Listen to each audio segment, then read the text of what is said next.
இன்றைக்கி நம்ம வீடியோவில் வெள்ளாம்பொடி மீன் குழம்பு எப்படி செய்யலான்னு பார்க்கலாம். அதுக்காக நான் 1/2 kg வெள்ளாம்பொடி மீன் வாங்கி இது போல் வாஷ் பண்ணி எடுத்து வச்சுருக்கேன். ஒரு பெரிய லெமன் சைஸ் புளி எடுத்து 1/2 அன் ஹவருக்கு முன்னாடியே தண்ணியில் ஊற வச்சு எடுத்திருக்கேன். 3 பச்சை மிளகாய் உடச்சி வச்சுருக்கேன். ஒரு 10 போல் பூண்டு பல்லை பொடியாக கட் பண்ணி வச்சுருக்கேன்.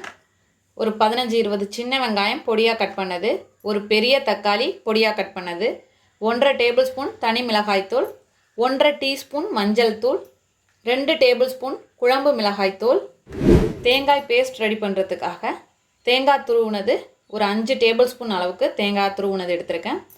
1 டீஸ்பூன் மிளகு, 1 டீஸ்பூன் சோம்பு, உப்பு தேவையான அளவு, எண்ணெய் தேவையான அளவு. இப்போ தேங்காய் பேஸ்ட் ரெடி பண்ணுறதுக்கு பேஸ்ட்டாக அரைச்சி எடுத்துகிட்டு வந்துடலாம். இப்போது இது போல் பேஸ்ட்டாக அரைச்சி எடுத்துகிட்டு வந்தாச்சு. நம்ம எடுத்து வச்ச புளியை கரைச்சி அதோட ஜூஸ் மட்டும் எடுத்து வச்சுருக்கேன். இதில் பச்சை மிளகாய் சேர்த்துடலாம். அதோட குழம்பு மிளகாய்த்தூள் சேர்த்துட்டு எல்லாத்தையும் கலந்துக்கலாம்.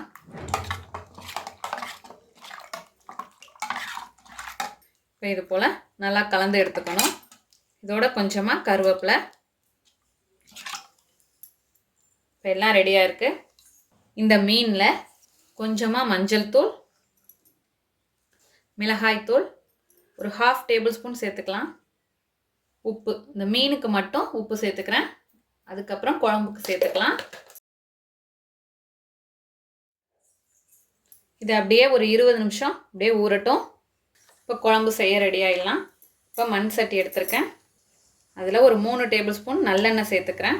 இப்போ எண்ணெய் சூடானதும் இதில் வெந்தயம், இது நான் இன்க்ரீடியன்ஸில் சொல்ல மறந்துட்டேன், நீங்கள் சேர்த்துக்கோங்க. இது இல்லைன்னா வடகம் சேர்த்துக்கலாம். எனக்கு வெந்தயம் சேர்த்தா பிடிக்கும், அதனால் இன்றைக்கி வெந்தயம் சேர்க்க போகிறேன். இப்போ வெந்தயம் நல்லா பொரிஞ்சு வரணும். அதோட கலர் சேஞ்ச் ஆகும். இப்போ இந்த வெடிக்கிற சவுண்டு வருது, இது போல் வெடிக்கணும். இப்போ வெந்தயம் வெடித்ததும் பூண்டு,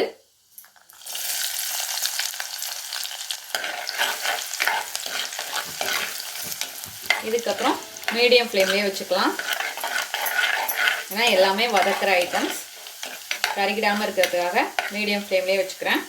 இதில் சின்ன வெங்காயம், மீன் குழம்புக்கு சின்ன வெங்காயம் சேர்த்து செஞ்சால் தான் டேஸ்ட் கிடைக்கும்.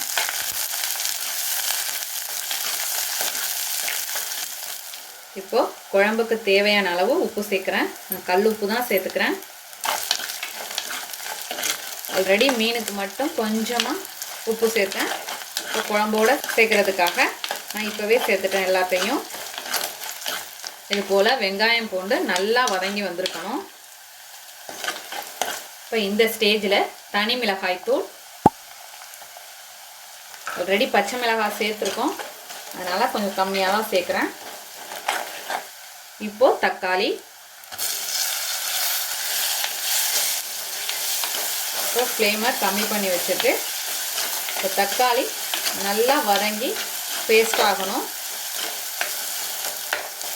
நல்லா வதங்கட்டும், மீடியம் ஃப்ளேம்லேயே இருக்கட்டும். இப்படியே மூடி போட்டு ஒரு 3 மினிட்ஸ் குக் ஆகட்டும். இப்போது ஓப்பன் பண்ணி பார்க்கலாம். நல்லா வெங்காயம் தக்காளி நல்லா வதங்கிடுச்சு பாருங்கள். இது போல் குழன்னு பேஸ்ட்டாக ஒரு தொக்கு பதத்தில் இருக்கணும். இப்போ இந்த ஸ்டேஜ் கரெக்டாக இருக்குது. இப்போது இதில் நம்ம புளி கரைசலை சேர்த்துடலாம்.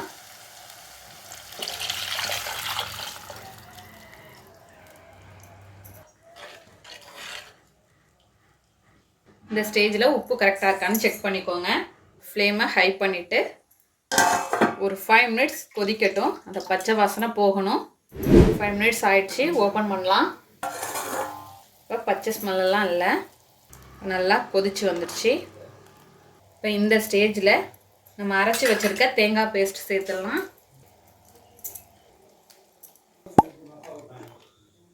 இப்போ நல்லா கலந்துக்கலாம்.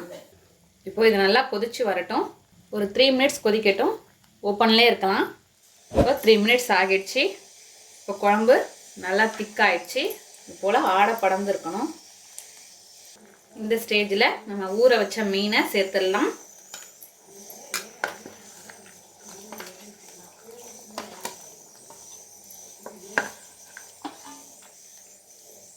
இப்போ சேர்த்துட்டு அப்படி லைட்டாக கலந்துக்க வேண்டியதான், மீன் உடையாமல். அது மேலே கொஞ்சமாக கருவேப்பிலை ஆல்ரெடி போட்டிருக்கோம். இந்த மீன் சேர்த்த பிறகு கொஞ்சம் கருவேப்பிலை சேர்த்தா இன்னும் டேஸ்டியாக இருக்கும், அந்த வாசனை அதில் நல்லாயிருக்கும் இந்த குழம்புக்கு. கொஞ்சமாக கொத்தமல்லி தழை அப்படியே சேர்த்துட்டு மூடி போட்டு ஒரு 2 நிமிஷம் கொதிக்க விட்டு ஸ்டவ்வை ஆஃப் பண்ணிவிட்டு ஒரு 15 நிமிஷம் கழித்து ஓப்பன் பண்ணி காட்டுறேன் எப்படி இருக்குன்னு பாருங்கள். ஒரு 2 நிமிஷம் தான், மீன் போட்டு ஒரு 2 நிமிஷம், அதுக்கு பிறகு வச்சுக்கக்கூடாது. 2 நிமிஷத்தில் இது வெந்துடும். அப்படியே ஸ்டவ் ஆஃப் பண்ணிவிட்டு 15 நிமிஷம் விட்டுறலாம். அப்புறம் ஓப்பன் பண்ணி காட்டுறேன். இப்போ ஓப்பன் பண்ணி பார்க்கலாம். சூப்பராக ரெடி ஆயிடுச்சு. அவ்வளோதான், நம்மளோட அருமையான அற்புதமான வெள்ளாம்பொடி மீன் குழம்பு தயாராகிடுச்சு. இதே போல் நீங்களும் உங்கள் வீட்டில் செஞ்சு பார்த்துட்டு எப்படி வந்துச்சுன்னு கமெண்ட்டில் சொல்லுங்கள். தேங்க்யூ.